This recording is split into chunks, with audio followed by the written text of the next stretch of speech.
Close your eyes and picture a quiet workshop where the air smells of pine and warm varnish. On a wooden bench sits an old woodcarver named Geppetto.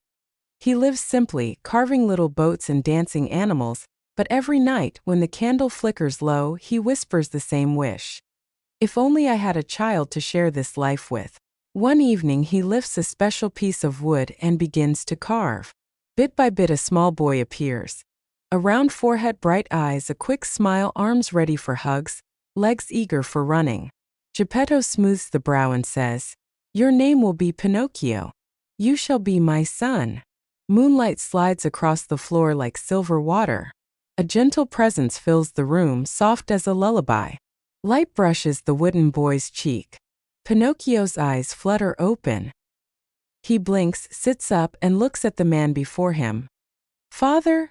he says in a surprised, small voice. Geppetto drops his chisel and laughs through tears. He wraps the boy in his arms. "My son," he whispers, "you are home." In the morning Geppetto ties a neat ribbon at Pinocchio's collar. "School," he says kindly. "Learn well, be polite, and return before the sun goes down."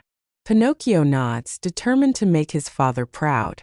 He steps into the bright street, where vendors call, bells ring, and bread smells float like warm clouds. On his way, he hears fiddles and clapping.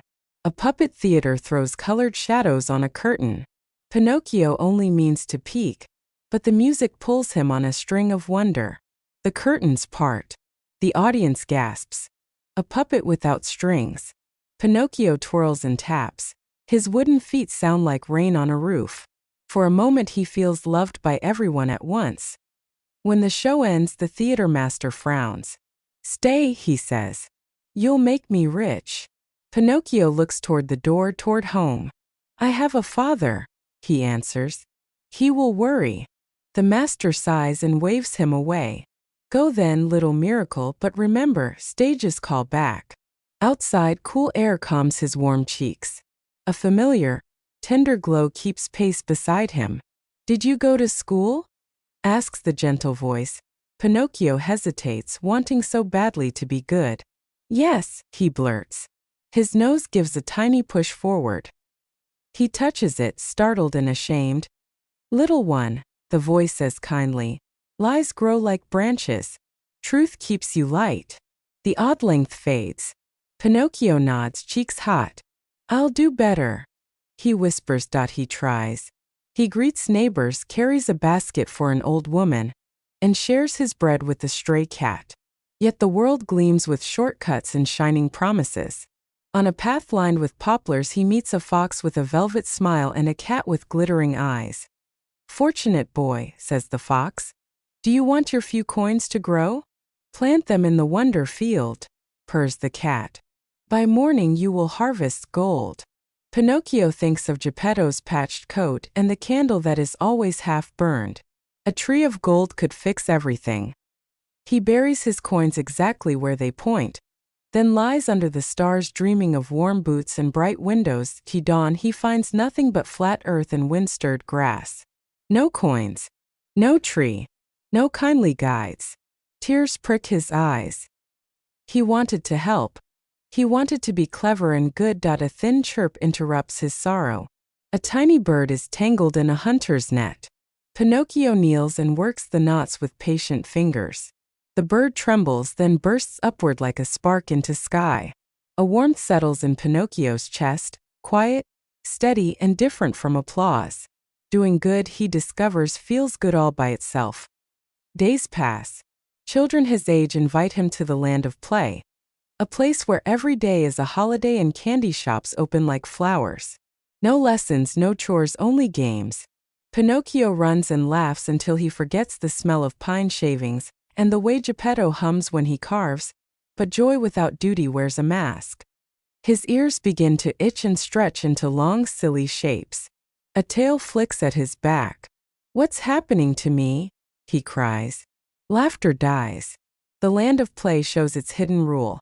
Too much fun without care turns even a brave heart foolish.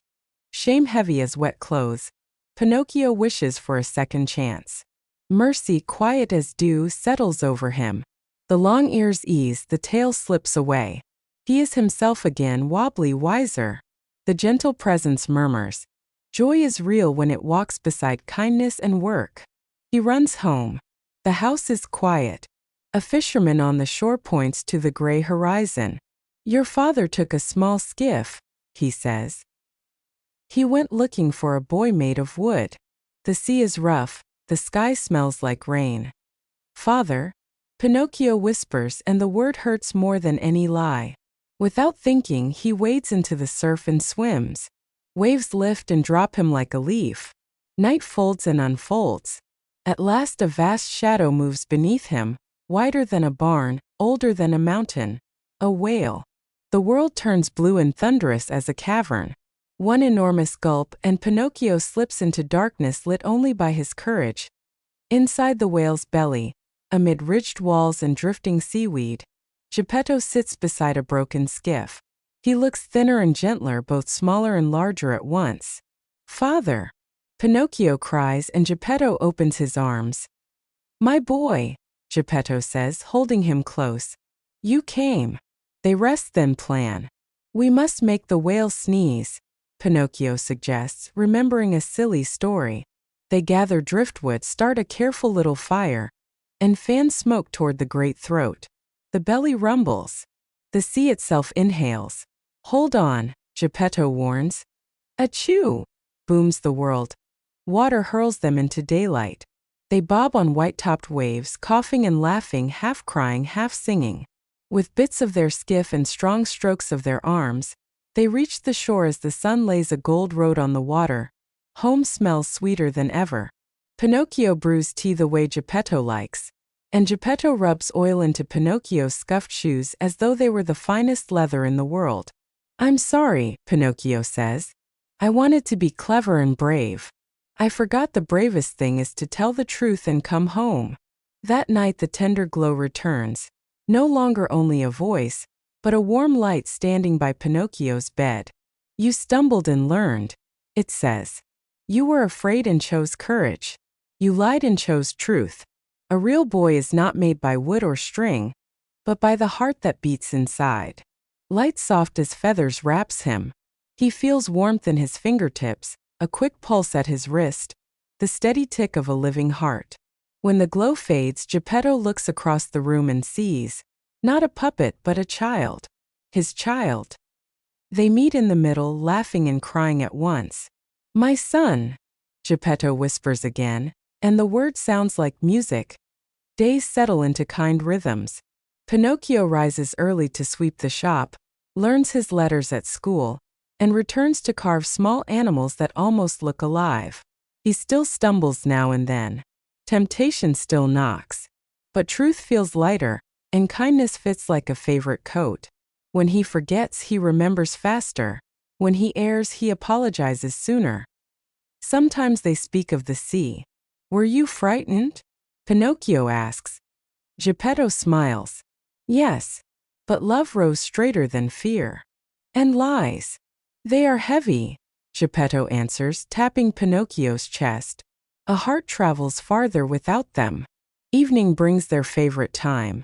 Father and son sit on the step outside their small home watching the sun fold itself into the hills.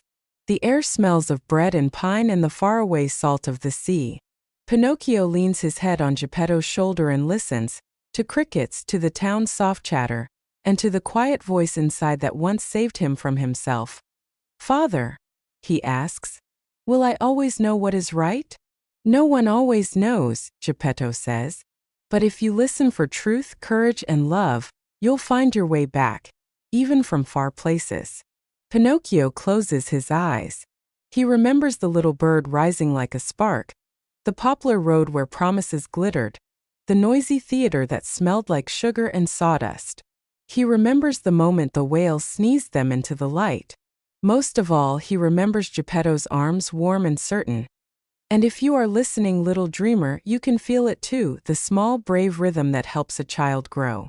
Let it guide you tonight and every night, as you drift into sleep and sail the gentle seas of your own bright dreams. Good night.